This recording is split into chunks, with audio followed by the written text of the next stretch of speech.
To understand motion of particles like electrons, we know that we have to use the idea of group velocity. Particles tend to move more with the group velocity rather than the phase velocity. To see such group velocity propagation, we need to construct wave packets, that is, superpositions of various different waves, usually over some small range of energies or momenta about some central value. Such a superposition can create a pulse in space, and we can then watch that pulse or wave packet move. Such group velocity effects are particularly important when the frequency of a wave is not simply proportional to the wave vector.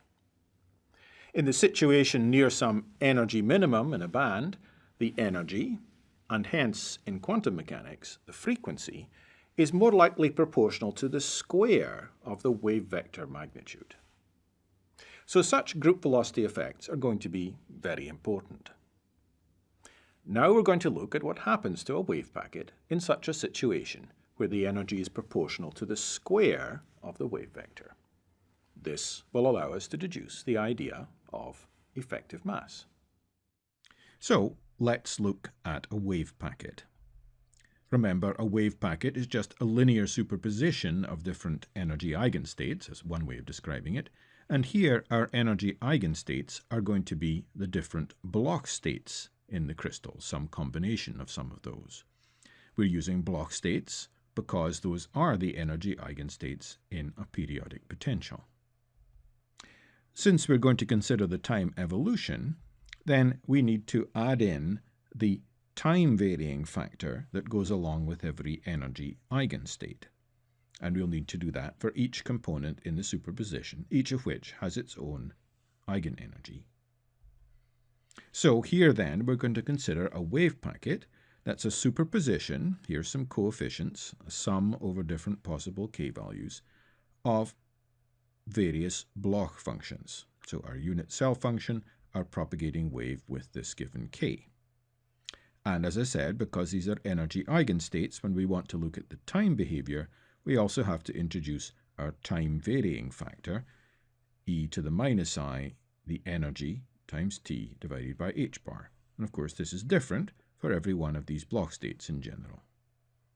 So this is our wave packet we've constructed, some set of coefficients here, giving us amplitudes for several different Bloch states.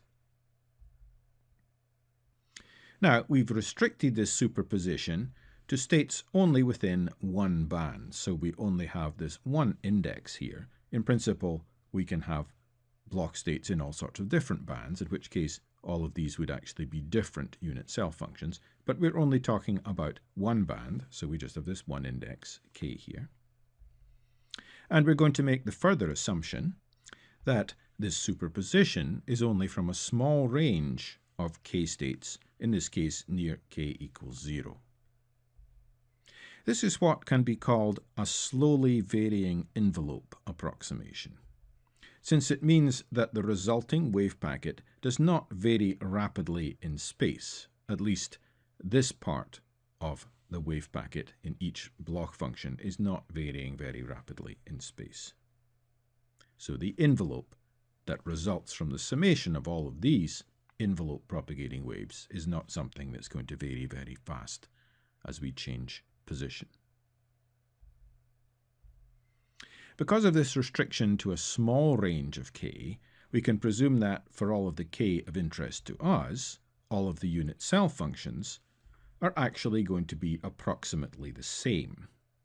So we will presume simply that all of these unit cell functions are equal to some unit cell function, at least approximately so, that's the same for all the different values of k, and in particular is the same as the one at k equals 0.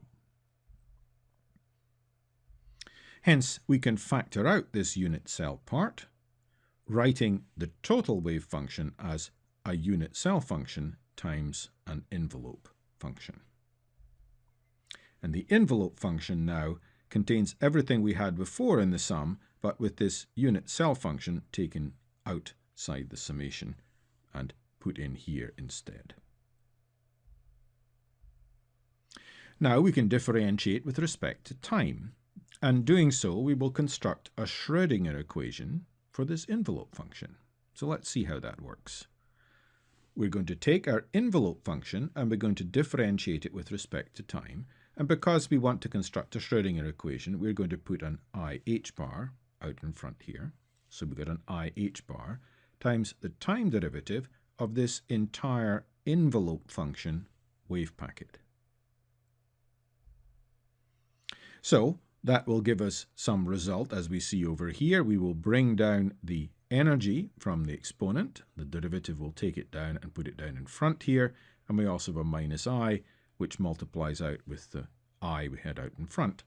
And so this is now our expression for the time derivative of our envelope function wave packet. However, by assumption, we know this energy EK here is just h bar squared over 2 times this parameter we're putting in, the effective mass, times k squared, plus v times everything we had here. And we're going to separate that out as a separate summation here. So the EK turns into h bar squared over 2 times the effective mass times k squared times all of that, plus v times all of that, separated out as a separate summation here. But we can rewrite that, and we can rewrite it using del squared here, technically minus del squared, because del squared times e to the ik dot r is equal to minus k squared times e to the ik dot r. So where we have k squared up here, we can substitute minus del squared in here instead. And of course we note that this entire summation here is itself just the envelope function.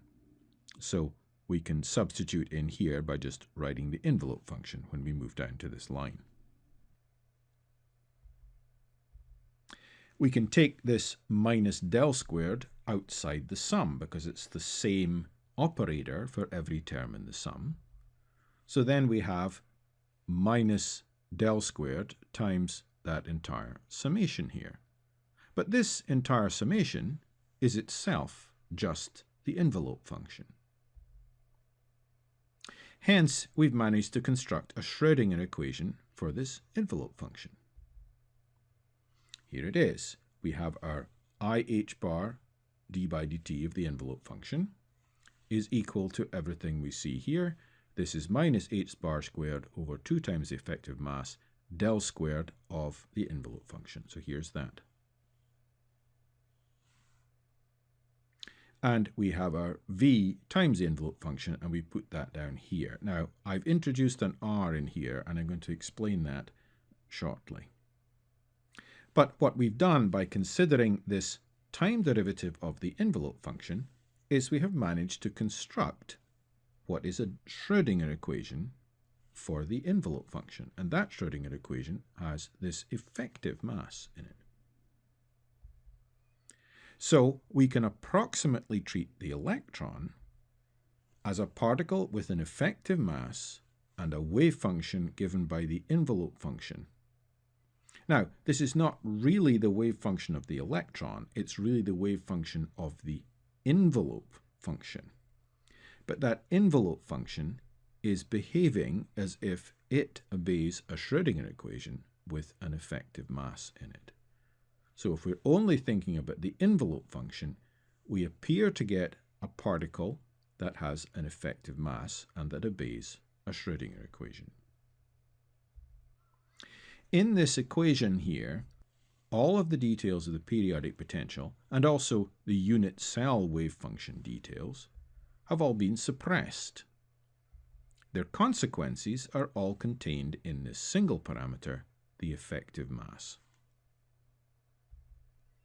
And this effective mass model that we now have, a Schrödinger equation for the envelope function of an electron with an effective mass, is a very powerful model for working with semiconductors. So, now we can resolve the somewhat paradoxical situation of the electron somehow having an effective mass rather than its real mass. we can see that we have not actually changed the mass of the electron itself. The electron still obeys the same Schrödinger equation as before, with a periodic potential in it and the normal free electron mass. What we have done is construct a theory for the envelope function of an electron wave packet. We've come up with an equation that looks like a Schrödinger equation, but with a different effective mass in it. To emphasize, this Schrödinger equation is not one for the electron wave function itself. It is only for the envelope function. We've effectively taken the consequences of the underlying periodic potential on the electron's motion and somehow incorporated those into just this effective mass.